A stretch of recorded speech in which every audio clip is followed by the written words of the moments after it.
not to take it, because you said no, ये तो चोर आदमी है, ये तो बदमाश है, उसको मैं नहीं कर. But if you have taken it up after taking into consideration all the facts of the case, then it is your duty bound to protect him, to see that he is, acquitted that way. So that was a very beautiful.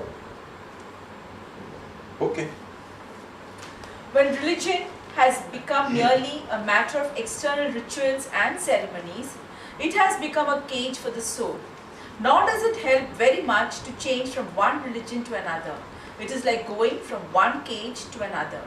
If religion does not help man to emancipate the soul from spiritual bondage and realize God, it has no useful purpose to serve. Then it is time that religion should go to make room for God.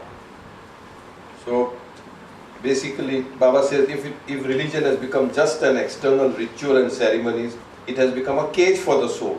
In fact, the very fact that the soul has chosen to take form as a human being, the whole purpose is to emancipate the soul from the bondage of ignorance, of illusion, of samskaras, of Maya.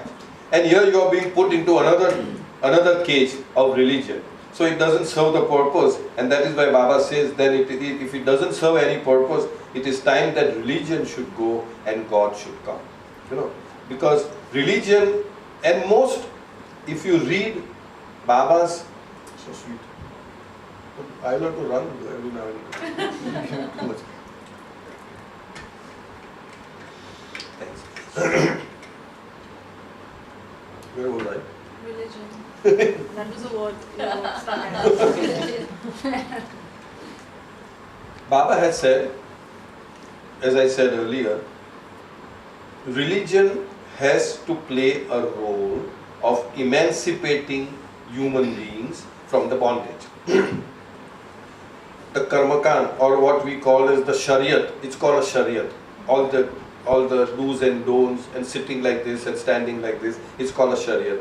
If the shariat path is done with all honesty and sincerity, then that very shariat will take you up to the entrance of the spiritual path, the inner spiritual path, the evolutionary journey, and that is known as tariqat. So shariat will take you to tariqat. Tariqat is the inner spiritual path. As you walk through tariqat, you will have what is known as marifat. Marifat is the inner spiritual knowledge of gnosis. Marifat, that is the knowledge. And then through that marifat, you will reach what is known as hakikat.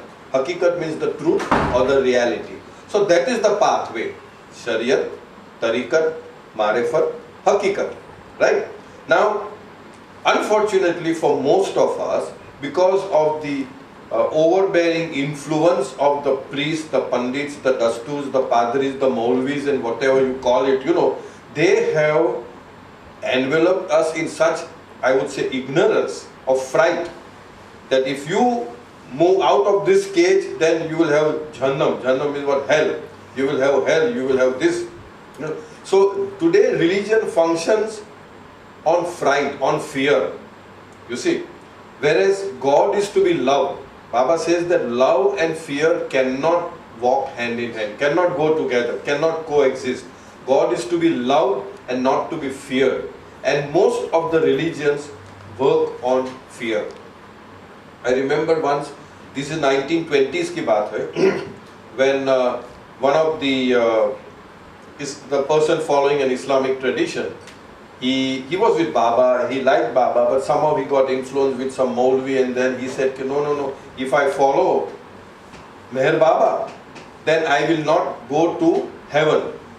Heaven ko kya bolte hain? Jannat. इस लोग के लिए जन्नत नहीं है, mean जन्नत नहीं मिलेगा करके. And then of course it came to Baba's ears, and Baba says he's right. Baba says he's right. If you follow me, you will not get heaven, because heaven is equally in the domain of illusion. Hell is also in the domain of illusion. If you follow me, you will get truth. You will get realized. You will get hakikat. You will get the reality. Who cares for heaven? Because heaven also is a temporary place. It's a state of mind. There's no geographical locale. You can't Google search and find out where it is situated. There's no It's not a location. So beautifully Baba said that what that person is saying is very true in a sense, but he doesn't know the real deep implication of what he is saying, that by following me, none of you will get heaven. You will be straight forward, fast forwarded to a state of bliss or merging with him, becoming one with him. Right?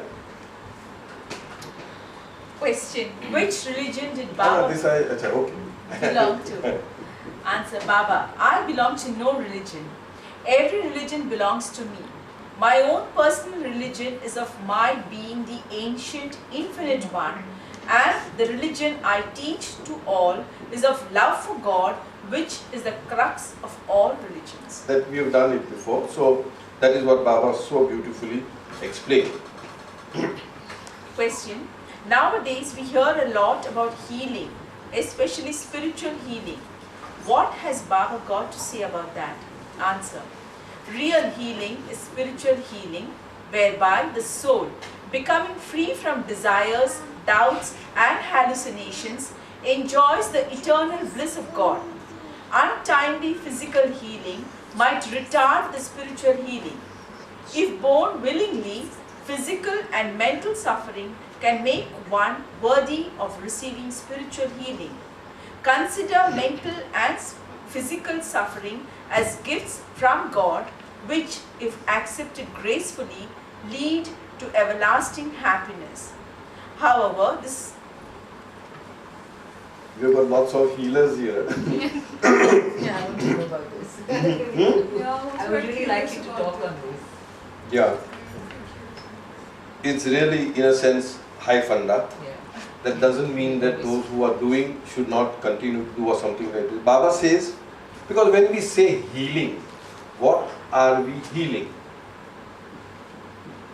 What we are healing, in a sense, whether it be Reiki or whether it be pranic healing or whether it be any form of healing, is healing the dream. Let's understand, we are healing the dream. We are emancipating somebody from our dream which is suffering and whatever, and putting him into another dream which is wow, very good. We are healing the dream. But when we are in touch with the Lord of the universe, with the Master of all masters, with the highest of the high, he is not concerned with the dream at all. So he will talk from an angle where he has come to awaken us from this dream. And therefore, one of the instruments, Hathiyar, in his hands of awakening is the nightmare, isn't it? Now Baba has given a very beautiful example that supposing you are sleeping and you are in a dream. You are having a dream, and in the dream you are suffering. You are going through a lot of trauma, whatever, and you are praying from the bottom of your heart to Baba and say, Baba, please come and help. Please come and do something. And then normally we are in this, we will say, I will do anything for you, I promise, I will never do this. Last time I have done, now I will not repeat, and we keep on repeating. Isn't it? We do that, I do that at least. So we do. So then Baba comes in your dream. Now Baba comes in your dream. Now this is what Baba himself has said. He said, now if I come in your dream, what should I do? Should I cure you of your turmoil or predicament or whatever it is and give you a beautiful dream? And now you are very good, very happy, very healthy. All your aches and pains have gone, all your arthritis, rheumatism has gone, everything is fine. Do I do that, or should I shake you and awaken you and show you that all this was a dream? You were just dreaming. What would I do? He would shake us and he would awaken us. And Baba says, if I do just taking you from one dream to another dream, what happens? The dream perpetuates. The dream continues. And you are in that nice lull, you don't want to get up because the dream is good. But what makes you get up from the dream, what will help you to get up from the dream is the nightmare. The tiger is chasing or something happened, and then all of a sudden you get up. So Baba says that all this suffering that one goes through is a wake-up call for us to get up from our dream. But Baba being Baba, as he said, I am very bhola. When we approach him and say, Baba, nahi, tumhari philosophy, keep your philosophy with yourself. Now I want this help. and he would help. And he has always been helping, and he will continue to help, because he is awaiting our time when we will mature and understand that no, okay, fine, Baba, let thy will be done, let your will be done. I am okay with what is. Am I making sense? So, she wanted me to delve into it. She's gone. Real healing. This is real healing. Real, Baba says, now what is real healing? Baba explains. Real healing is spiritual healing. Now when we talk about spiritual healing, we might talk about spirits helping us to heal, or angels helping us to heal, or archangels helping us to heal, or some soul coming to our help.